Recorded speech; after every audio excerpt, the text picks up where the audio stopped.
Peter Krough is the Chief Product Officer with Mediagraph. He's been a photographer for 35 years. He's the author of the Dam book, and this is his 5th time with UPAA. So put your hands together for Peter.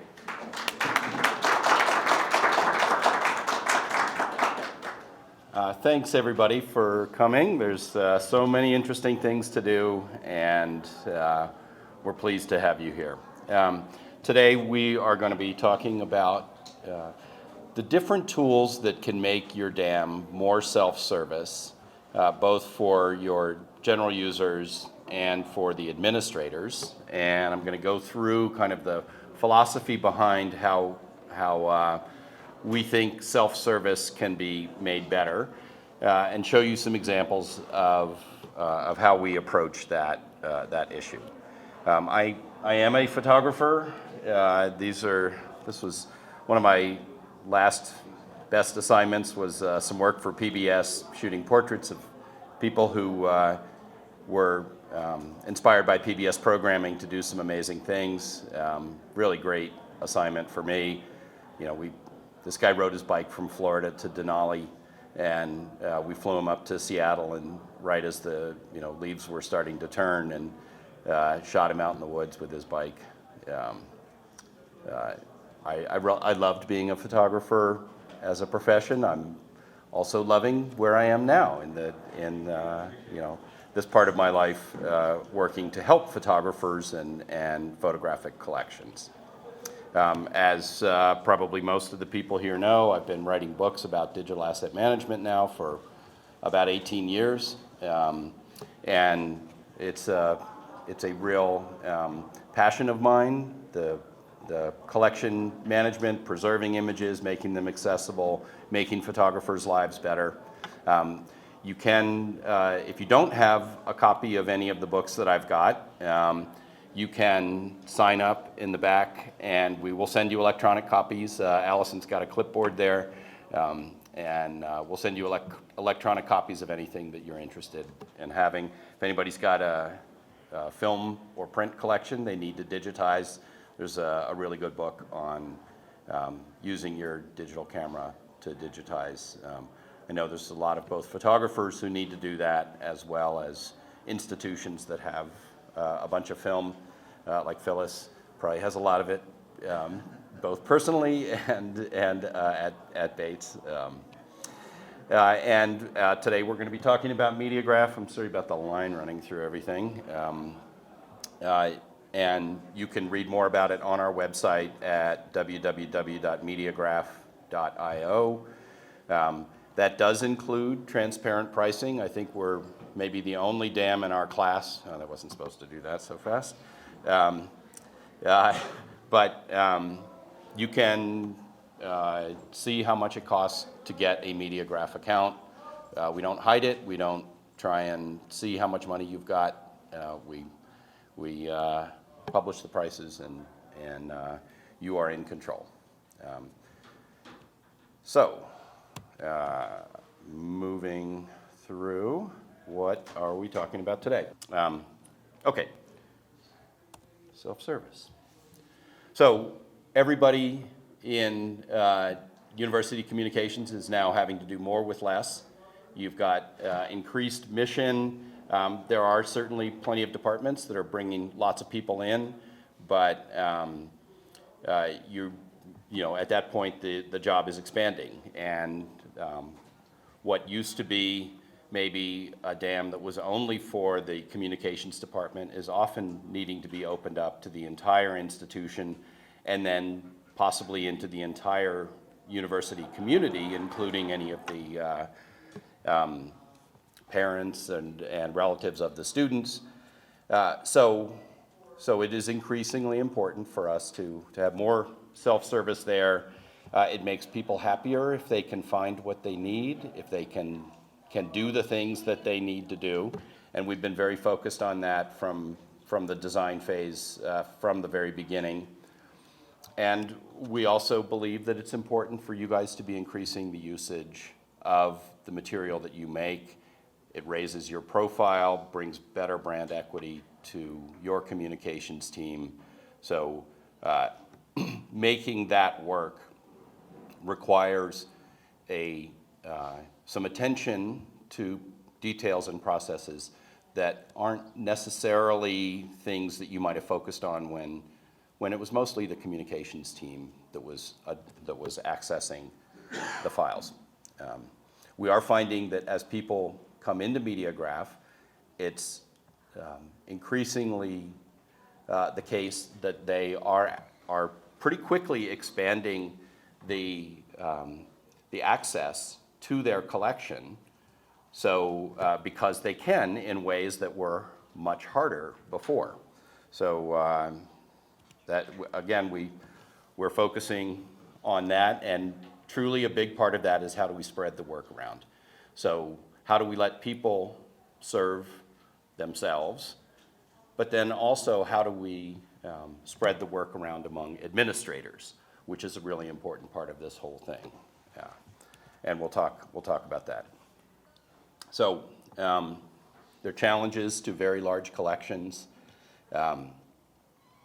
where you have to be able to find stuff within 200,000, 300,000 different media files. And you need to be able to tell people what's in the collection and how to find stuff. And when I say tell, I don't mean give them a spreadsheet to say what to search on. I mean to make it an organic part of the process to find what they happen to be looking for. The different stakeholder groups, you have some people who have no idea they've never used any kind of a DAM system and maybe don't know anything about metadata. That can be a real challenge. How do you put that in front of them and get them to use it? And this is a thing from, as the product guy designing it, we're balancing between security and ease of use all the time, and we're rebalancing all the time as we hear back from our customers. How do we make it easy for people to do this stuff, but not just open up giant security holes so that material goes out there in ways that you don't want? And we really are going from this world, what we're seeing with our clients is, we're going from this very tightly held, nobody can see my stuff, this is the precious, to, no, we really need to get it out there. And there's some real challenges there. And one of the biggest ones is just your own attitude towards how that's gonna work. And so I broke this up into a couple of different two main sections. One is for what we call general members, which would be the non-administrative user of the system. And so that could be students, faculty, members of the Marcom team, could be the press, it could be a design team that you guys are working with, freelancers. So there's an increasing set of groups of people who need to access a DAM. And so there's, one of the things I'll show you here is how we're encouraging the use of how-to documents. We have a really strong use of help tips and help documents. It's one of the things people love about the way we've put the application together. And through the many years of writing books, I've developed a pretty good ability to communicate how to do workflow, and we've been able to translate that into what you see in Mediagraph. Content discovery, that's the biggest right now. How do people find what's in there? Somebody comes cold to a collection of 200,000 pictures. How in the world do I find what's relevant to me? And we've got some really cool tools that nobody else has, and I'll show you how those things work. Easy stuff that people need to do. They need to discover how to do it. How do I download and share? How do I find my way through the collection? Another really big one is how do I curate? And how do I save the stuff that's mine? How do I build my own collections? How do I share? How do I collaborate within the single DAM environment? And again, that's not a thing that most of our competitors have been built for, because mostly it's been this sort of marketing department out to the world. And now there's so many different ways that people need to work with. Sorry, Peter, what is wayfinding? Oh, it's just like how do I move through this thing, you know? Okay. Yeah. Yeah, and please, if I use some jargon and you're like, what does that mean? Please, and I try and always define acronyms, which I will do when we get down to bullet 4. From the administrative side, one of the things that's super important is, can I see what every user is going to see, what each user is going to see when they log into the system? One of the most frustrating things, somebody calls you up and they say, I can't find this, and you say, oh, you should definitely be able to find that. It's right there. I see it on my computer screen. And they're like, yeah, but I don't see it on mine. And so being able to swap into that user's view, really, really important. And not have to do a screen share, and not have to like walk over to their desk. And then when you make a role in the system, see what permissions that role conveys.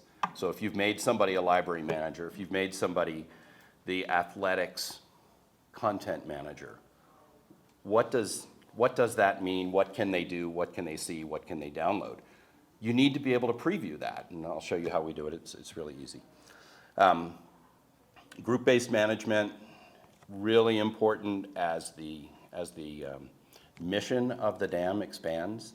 It's very common for people to have heard from somebody in their institution, oh, that's awesome. Could we have our little corner there to store our stuff and to make it available to our people?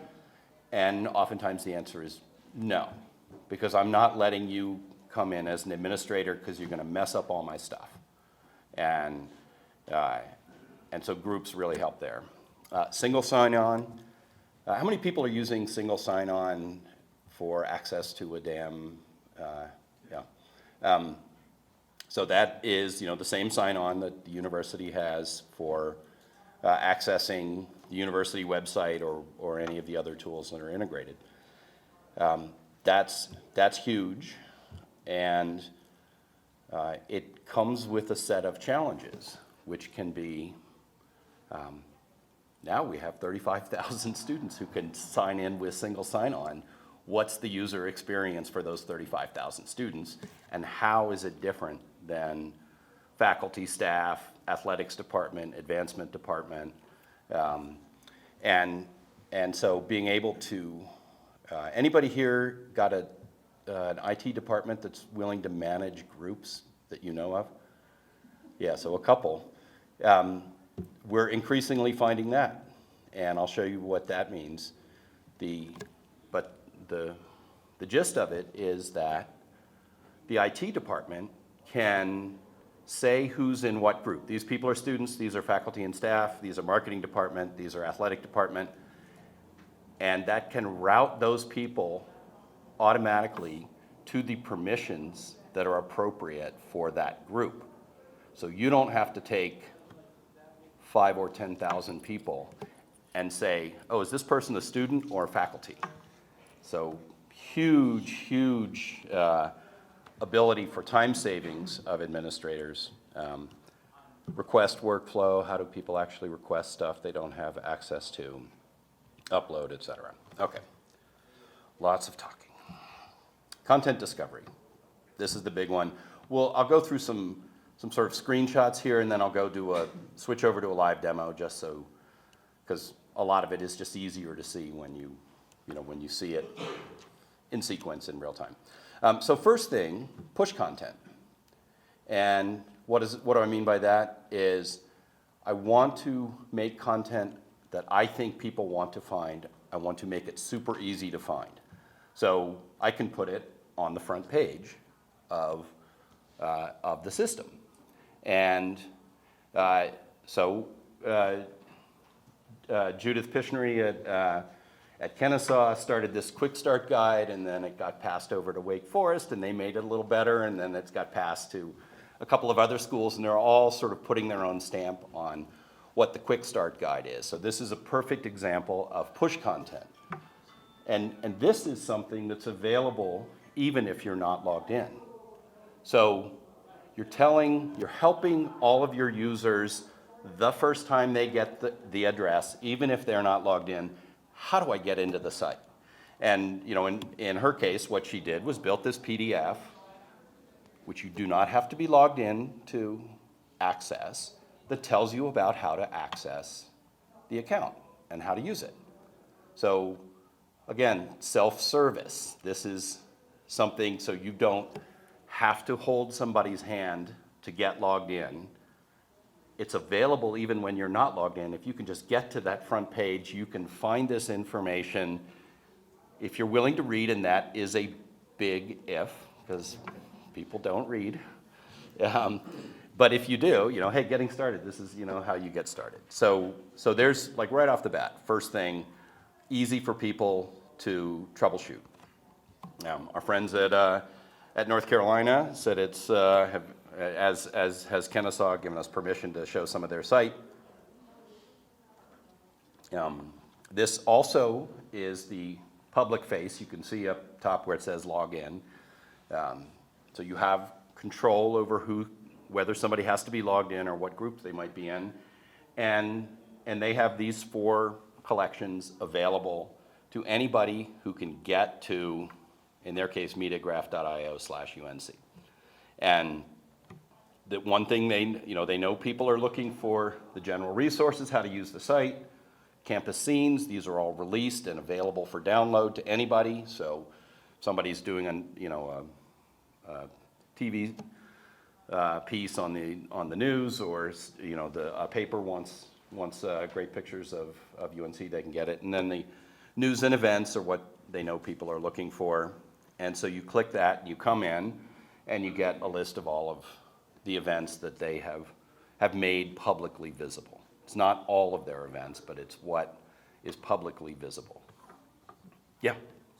So in terms of human resources, does this university have someone that's dedicated to managing the display versus Wake Forest, which is probably maybe a smaller school? So Wake Forest is a smaller school. The people who manage this are John and Johnny, who are here, and their boss, Amanda. At Wake, it was Ken Bennett until he retired, and now it's Lindsay. Thank you. Brain just emptied right at the wrong time. Yeah, Lindsay's doing it, and she's doing it as a one-person shop, and we definitely have one-person shops that are doing it.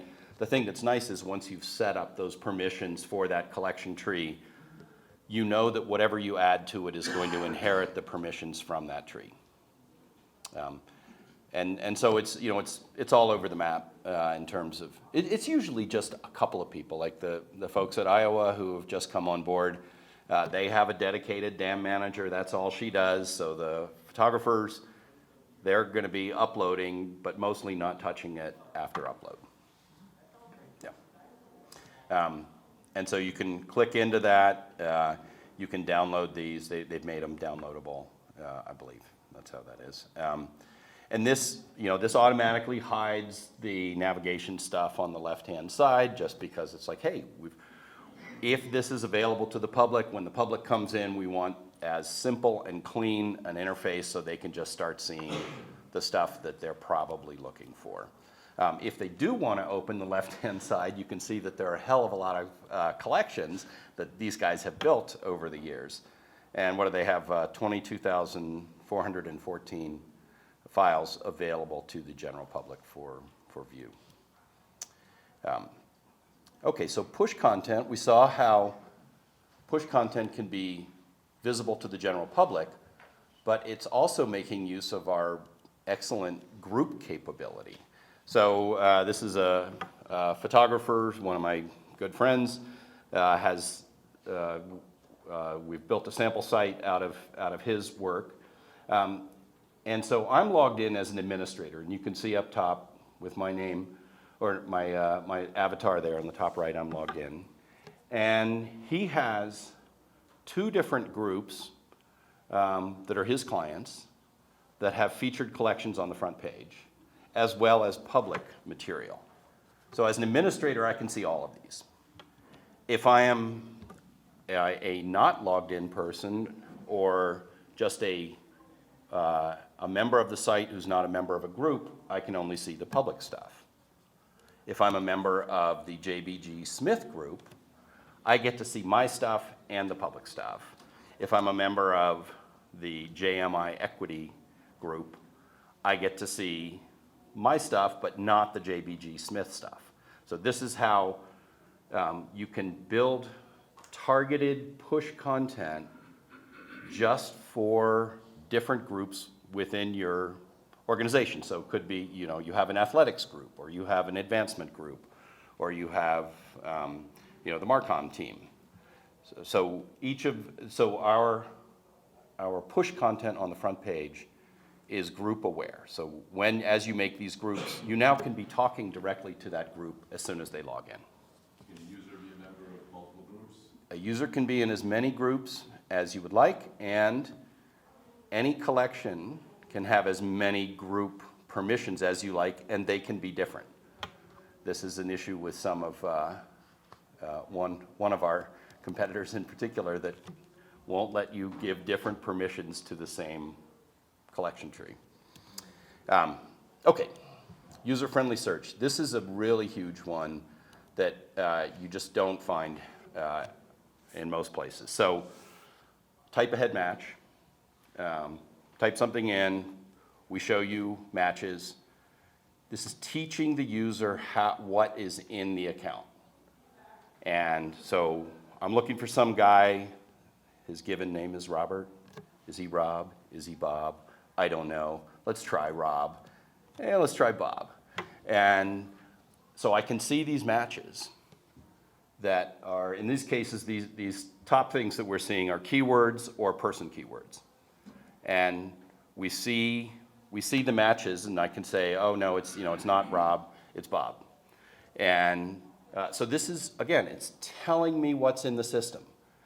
If your damn vendor says, well, just make a spreadsheet with 1,000 most common terms that people are going to use and just have them all memorize those 1,000 terms, then they'll be able to find exactly what they want.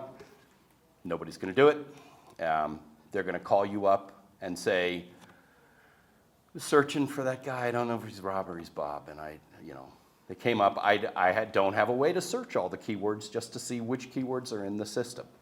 So presenting this information to the user in a way that you're teaching them, but you're not telling them you're teaching them. They're just going to start learning it because they're going to type in the box and they're going to start seeing matches. Now, this is the tricky part that's really hard to do from an engineering standpoint, and that is, so this would kind of suck if I saw all these names and when I clicked on it, there were no results. And that's because maybe I'm not allowed to see the Bobby Kittner pictures, right? So this has to be permission aware so that you only see matches if you are allowed to see a picture that has these keywords. And you could have, we have one account that has like 35,000 keywords. You could have 30,000 users with a combination of hundreds of different keywords that are accessible to each of those users individually. Because anytime you get permission to see a file, you get permission to see that keyword. So if somebody shared a file with you, it's a really, really complex engineering problem that we have solved elegantly, and it just works. So you only see the keywords if you are allowed to see a file that has those keywords. Otherwise, it's a crappy user experience. And we're keeping you from having to hunt and peck and guess. What is that keyword? I don't know. Maybe it's Rob, maybe it's Bob, maybe it's Robert. Is this only searching keyword tags, or is it also searching captions? When you do so the presentation of matches is keywords. Okay. But it searches captions, file name, folder name, just a whole bunch of other, creator, all of that, yes. Okay, so I don't have to have like Jane Smith as a keyword if it's in the caption. Correct, although I will say that once you get an application with good keyword management and this ability to teach the users, and I know, like, who's classically trained photojournalist here? Yeah, okay. How many of you guys write keywords instead of captions? No. You know.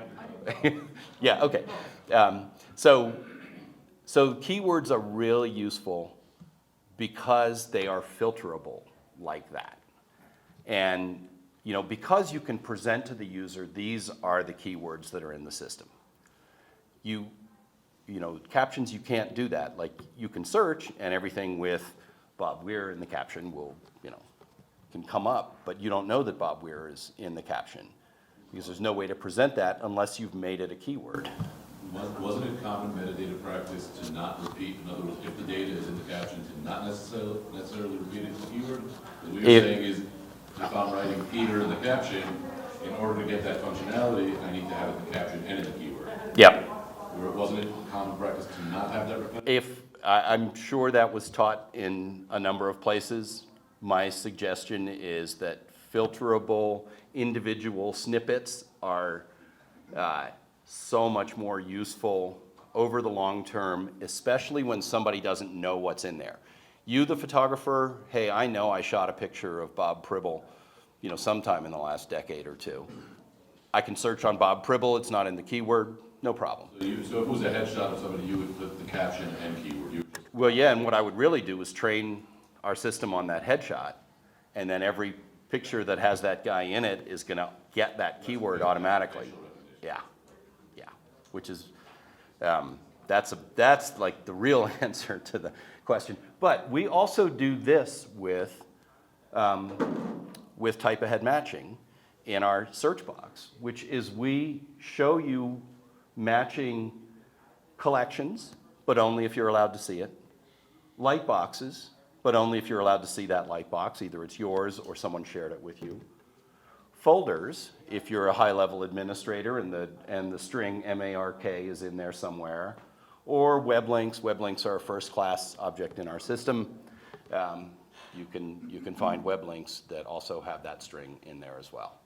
So and then if you were just hit mark and hit return, you would see everything.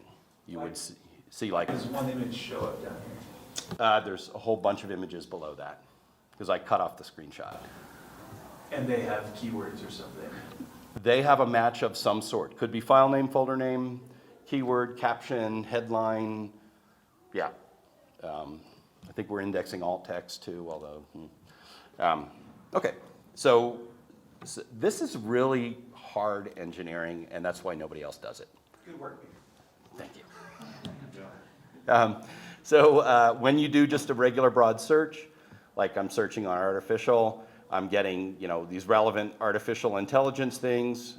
In this case, there is actually a keyword, and I can see on mouse over that this is mouse over here. You can see the little caret. It's a little hard to see, but this is if there was a caption, that would be showing up here. In this case, it's only got the keyword artificial intelligence.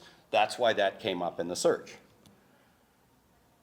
In this case, the image came up in the search because there is the word artificial intelligence, and we do optical character recognition for all files on the way in. So that could be like number on a jersey, or it could be a name tag at a conference? Absolutely. Wow. Yeah. That's not Could be a giant document, could be a screenshot of a model release, you know. Holy cow. Yeah. And here's the other thing is we index it in the whole general search. So the other thing we do is we index every PDF. In this case, a 544-page PDF has the word artificial 13 times, and you can just bounce through them by hitting the down arrow. So PDFs are a first-class object within our system. I think it's super important, and that they should be indexed. If you've got a bunch of PDFs of your model releases, and you haven't put the name of the model in the file, in the file name, and you want to search your system, you put them up in the system, how, you know, if it's not doing a text search, you're SOL. So very important. How about video transcripts? Every video that gets uploaded gets transcribed, and the transcript is fully searchable. It comes in the general search box search. So every video that has this word in it will show up. And then you can search the transcript, and that will jump your playhead straight to the part of the video where that word appears. It could appear 20 times, and you'd see 20 different timestamps in that right-hand side of the metadata display.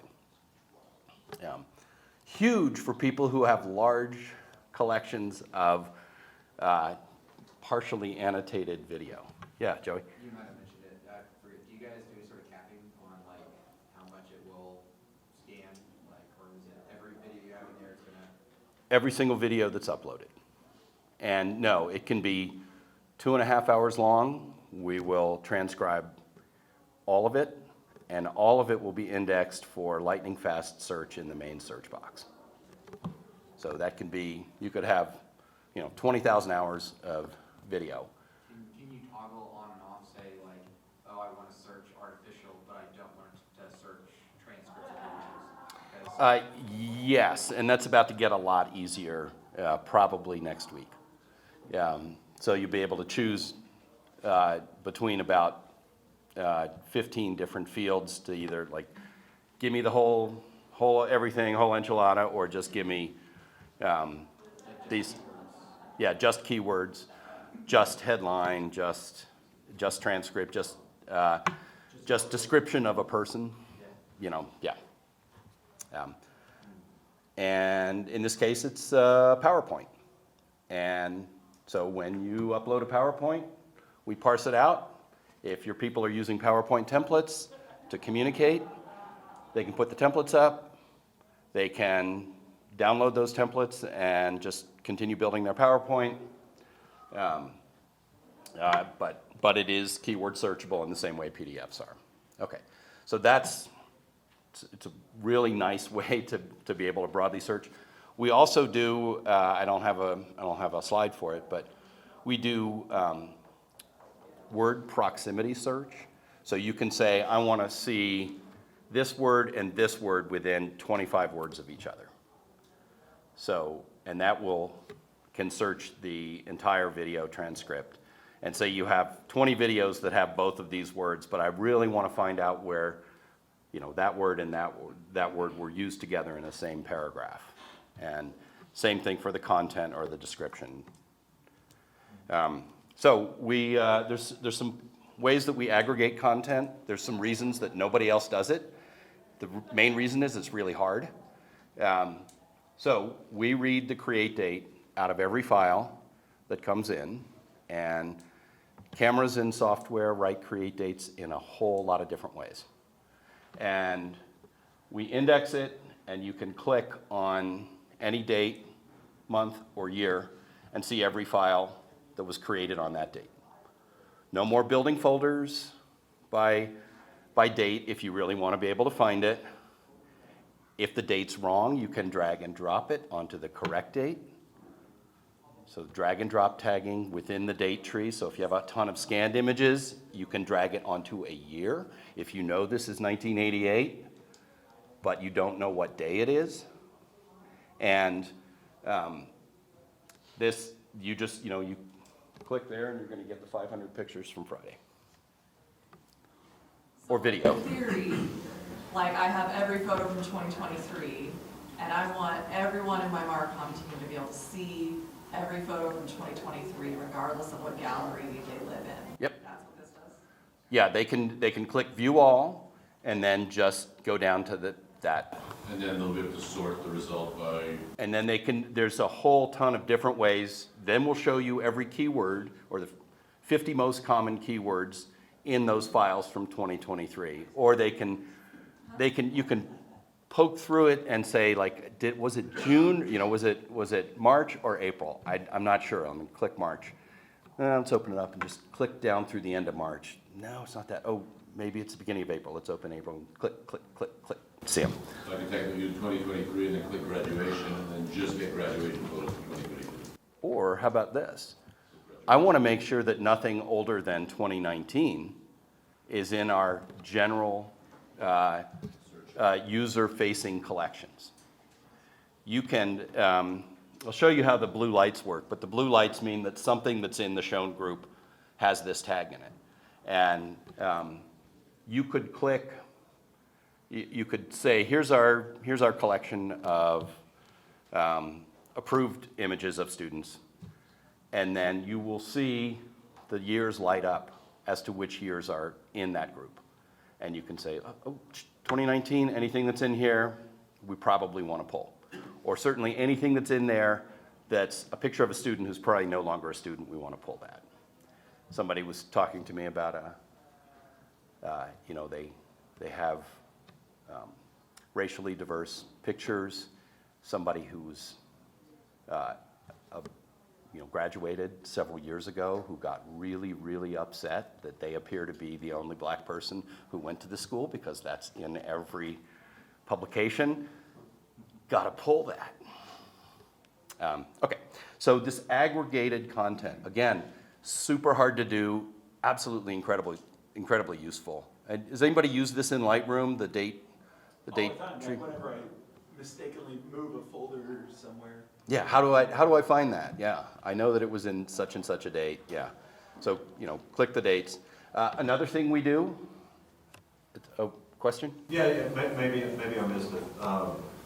Can you put a self-destruct time date, a timestamp on an image so that they're a freshman and 4.5, 5 years from now, it's going to auto-destruct no longer visible? Well, I will not put an auto-destruct in my software Correct. for anybody to use. You understand But what I'm saying, it's that image. no, I do understand that. And so it's come up before.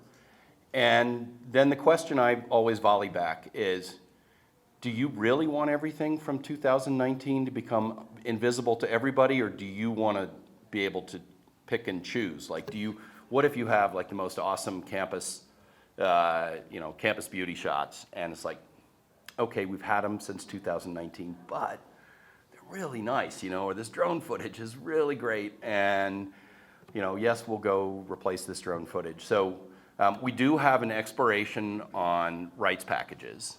It is possible to put an expiration on it, and it would, we have had requests, our custom metadata does support date, and so it's actually a pretty easy step for us to build that kind of expiration and say, block view and download. What I always do is try and ask the customer, do you really want that stuff to auto disappear for most people? And most of the time they're like, you know what, if I can see it and know that I can block it, I like that better. But we will do it because somebody will make the great case and they'll be like, no, this just has to happen. Okay, fine, we'll do it. Yeah. We index every single creator tag for every file that comes in. And there's some other software that won't even let you search by creator tag. And it's really important in a university setting. If staff has created this work, it's probably owned by the university, and it has value to the institution past any visible time horizon. If the person who knows who created it retires, Phyllis, then nobody knows, 5 years from now, do we own this? Can we use this? This is absolutely huge to be able to say, this was created by this person. And to index every file that has no creator tag on it. To know, hey, I got to backfill. I got to figure out who shot those pictures, or I've got to mark them as rights unknown. And can you change ownership, creator? By drag and drop. Nice. You can select 1,000 files and drop them onto one of the other creator tags to assign that tag. Nice. And those creator tags include contact information, email address, link to their user profile if they are a user of the system, avatar if your avatar is in the system, link to your face tag, and your person keyword. All of that, we unify who a person is within the system in a way that nobody else does. Nobody even attempts it. Because the person is the person, right? Sometimes you take the picture, sometimes you're in the picture. Okay, tag tree. This is like the richest place to organize your material. We can import from a Lightroom tag tree, keyword tree, and replicate that keyword tree. And then you can enhance it, move it around, put more information in it, and you organize it however you want. So, I started with all of my concert photos, calling them concert photos. And then it's like, no, actually, sometimes it's a band, sometimes it's a concert, sometimes it's a musician. And then you can within that, put the musicians. And if you have a decent image to face tag from, if it finds other pictures of that person, it will automatically add that keyword and add them into the tag tree so that people can find by navigating. What are the blue and the black numbers next to each folder? Like if you... This is a thing we do, again, like nobody else does. We tell you how many files are in the system with this tag. That's what the count is. And it counts up as you go. So there's, musicians, there's 685 if you took all of these pictures, and if you just clicked musicians, you'd see every musician picture. And then it also counts up into bands, musicians in concert. Blue means that something that is showing in this set here has that tag, Bonnie Raitt. So this is a two-way view of the data that's in there. Lightroom does a similar thing. We do it better. Where you can see what's in there, and then if you click on this, you can filter and say, just show me the Bonnie Raitt. Yeah. And those blue lights work throughout the entire application, and if you were to click on one of those files, you would see a check mark would come up saying, these are the tags that are in the selected file. Okay, so this is where I'm going to go and just show you some of this stuff in the real deal here. So collections in the application, you can build them just like collections that you expect to see anywhere. One of the things that's surprisingly uncommon is the ability to click on a collection and see everything in this collection and in all sub-collections. Many applications make you go down to the bottom node. So if I can't, in many programs, I can't just say, show me all the basketball. I got to go all the way down to, show me Michael Jordan. And the advantage to this is that I can tell you what's inside basketball without making you unable to just see all the basketball. When you have to go down to the bottom node, then you, as the person organizing the account, have to make this decision. Do I need them to be able to see all basketball and filter all basketball? Or can I highlight the content that's inside basketball? And that's a huge content discovery advantage for those people. And so our collections allow you to organize really well. That checkmark thing, when I selected this checkmark showed up, and that means that this selected picture is a member of these groups. These all count up. But it's also somewhere else. It's in the Friends and Family library. I can follow the checkmark down. It's in the college era black and white scan. So I can see any collections this happens to be in. I can also see what folders it came into the system in by following the blue check marks as well. my Lightroom scan catalog, and it's in the college area scans, the 21,428 black and white scans, or mostly black and white scans from my college era. And you know, I could say like, oh, I want to know more about that. Let's see that whole roll of film. And so having the ability to traverse the collection is really awesome. Yeah. Or who else is in those pictures? You know, if I'm looking at Michael Jordan and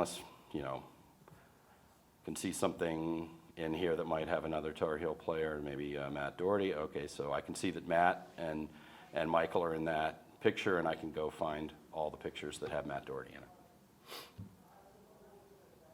So this ability to swoop and dive through all of the content allows people to explore. It's a really huge advantage there. So the system is also reading the numerals on the jerseys? Yes. So if I go into basketball and search 23, I'll get a whole bunch of Michael Jordan. And if you sit seated behind a table at a press conference, it's also reading the spatial risk? Yeah, and actually, no,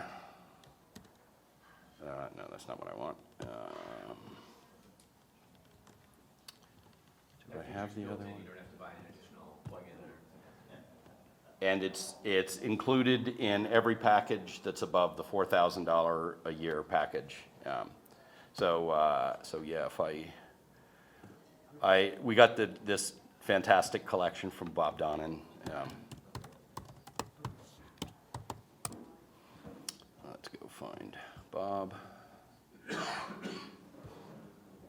Come on. And so I ran it through his UNC photos. He's been shooting every home game since like 1983. He was my mentor as a yearbook photographer.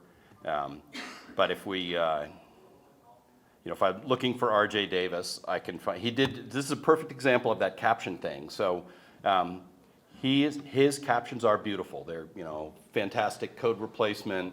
USA Today quality, publication quality captions, no keywords at all. So we trained this on one image of RJ, and then it just found all these different instances of him. Automatically in the background, we can see how many. I can see that it found 337 with that it face tagged for him. When you say train it, so there's a protocol for identifying? Yeah, super easy. You basically, if you have headshots, you just say, this is this person, and go.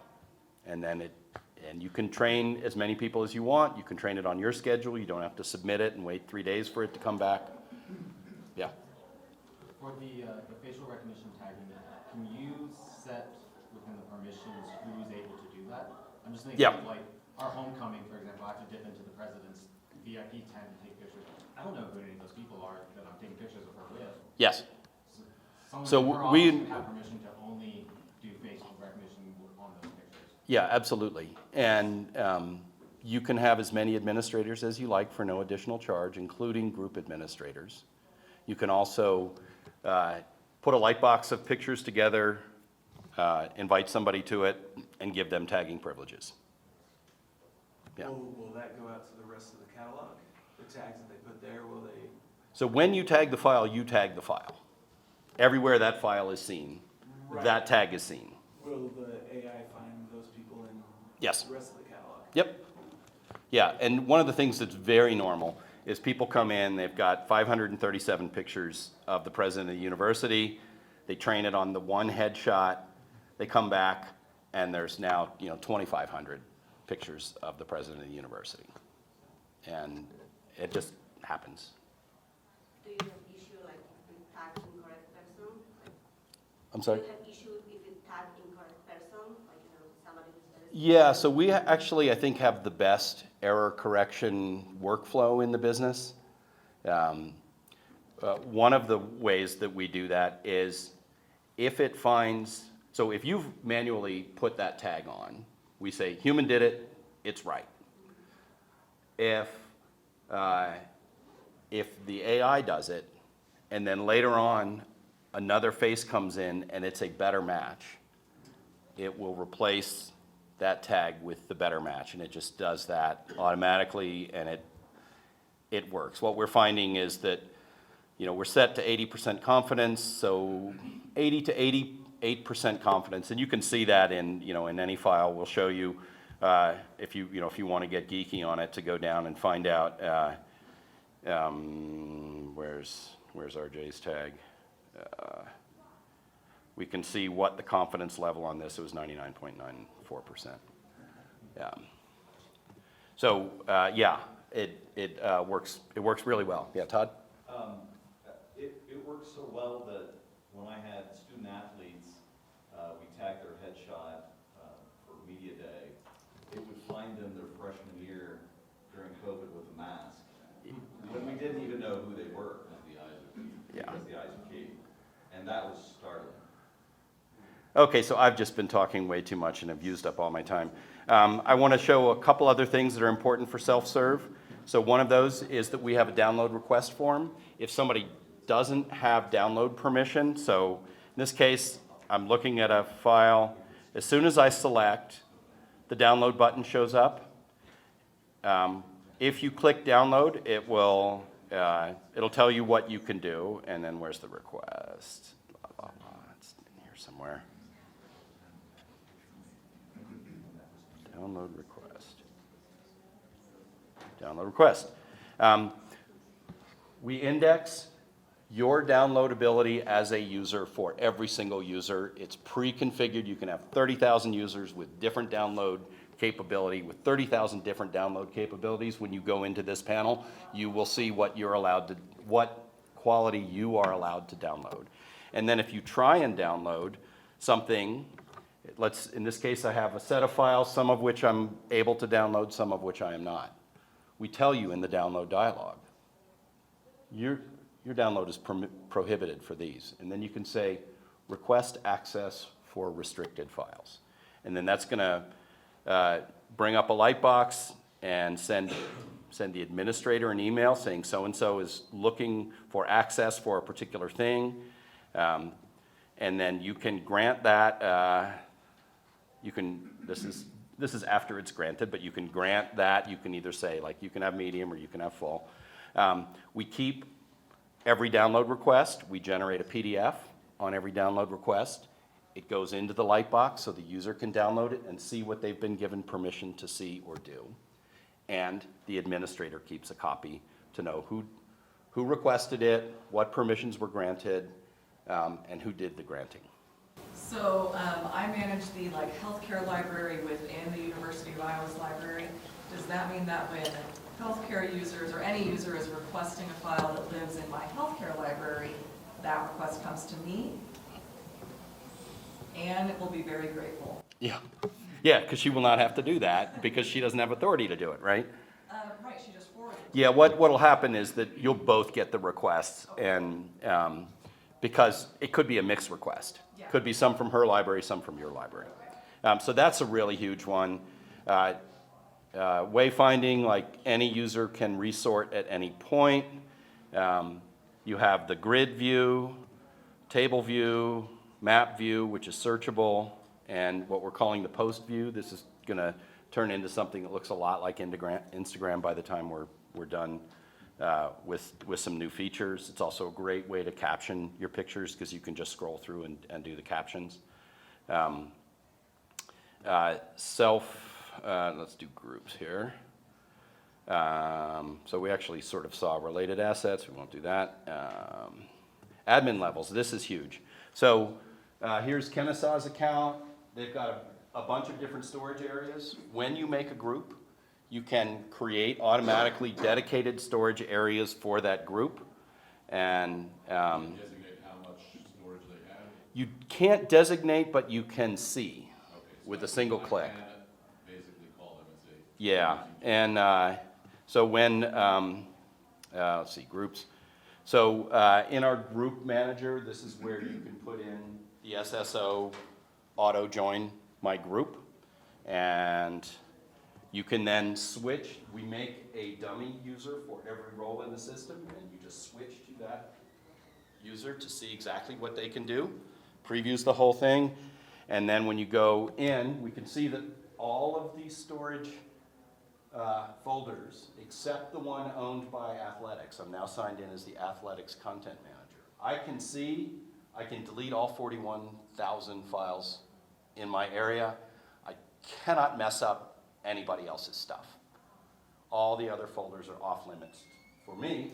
And instead of having a list of like 40 different collections here, I can see and manage the Kennesaw Athletics Library. I can see the public library, and I do have my sandbox. But so I have limited management. You can have somebody who's a library manager that isn't even allowed to manage uploads or delete files. If you can't see something in the file vault, you're not allowed to delete it. So this allows you to bring managers in and know that they're not going to accidentally delete stuff. Is there like a recycling bin for Yes. stuff that gets... And if you throw something in the trash accidentally and you want to restore it, it goes into every single place it was before you threw it away. Every light box, every collection, for every user. Just like you would want it to do. Is there a way to share a single photo without making a light box like a one? Absolutely. And that can be, there's like a whole bunch of different ways, but it's super easy. Like public link, if you just need to get one photo out to press or something You like do that. share. So that share button pops up. So if I have nothing selected, download and share are hidden, I can do share. And then if I get this top share link right here, will work as an embed. You just click that. Or you can share with multiple files as a gallery. You have control over the view. You have control over whether people can download or not. It's very popular for sharing with news organizations that are like, I might run a picture of your commencement if you don't make me ever choose a password or log into the system. Can you make a shorter link, like a vanity URL or something like that? You can with light boxes. And yeah, there's other ways you can make shorter links and custom links, yeah. Yeah. Can you make a share link to a collection before you put images in it? Yes, and you can put an embargo on that. And you can make share links to, in this case, a share link to a no login upload where I can, well, it's easier to do vertically. I'm going to go access my camera and take a photo. We'll take it this way. And then I'll use that photo. I'm going to tag it with my creator tag. And you can have an unlimited number of people who have privileges to do this. They don't need a separate app. And then I'm going to submit it. And then that's going to come in through a submission pipeline that I set up just before this meeting. We'll go back into my other account. And that will have bounced that into a folder called UPAA 24. There it is. And I have auto-forwarded that into a light box that can be visible by anybody that I want. And that can even go through an approval process. So in my projects, I've created this UPAA 24, and there it is. Do FTP or SFTP uploads directly from camera? Absolutely. And this, because I tagged it as me, comes in with my data, Peter Krough. It knows it's me. It has my website. It has my user ID. It has my face tag. It has all my contact info. And if this is, say, a photographer that's in your office, and they put their personal cell phone number in it, and you're like, don't want that personal cell phone number in it. I want it to come to the office if somebody wants permission. You change it once here, you can change it for 50,000 files at that time that you change change it in one place. So is this library accessible through your phone? Yes. Android and... Yeah. It's a web app. It's, you know, if you know how to use it on computer, it's easy to use on mobile. It's a little hard right now, but we've got a couple of great improvements that are, you know, coming very, very soon. It's just a mobile website. It's a website, it's a responsive website that works fine on mobile. Yeah. Is there a way to hide from view what certain keywords that you can use? Yes. Thinking of the diversity. We manage keyword visibility in a way better than anybody else in the world. We index every single keyword that comes into your system. You can set keywords as blocked, and they will never be seen by anybody but an admin. I can see what keywords are blocked in this list. You know, how many do we have? 41 total blocked keywords. When an embedded keyword comes in that's not in the system already, we make it searchable but not visible. And so that solves the Getty image problem, where you bring 10 Getty images in and it spams your keyword list with 500, you know, hallway, pencil, whatever. And then you can say, you know what, actually, you know, Jim and Chantal Glancy, that's actually something I want people to see, so I'll change that to a visible keyword. Or I want to put that in the taxonomy. So much more. Sorry I talked so long and didn't get to it all, but if you guys are interested, we love to do demos. We'll give you a 30-day free demo. If you want to drop 2 terabytes of data in it, do it. The more stuff you put in our system, the better we look. And if your decision process, you know, is going to go longer than a month, as the good people from Iowa can attest, we are very patient. We also have competitive upgrades. If you've got another system, we'll give you credit for some significant time remaining on your other contract. If you want a copy of my books, you can see Allison back there and put your name on the clipboard. And I'd love to talk to anybody who's interested in really giving us a try. We're very responsive. Our customers love us. And thank you very much for your time.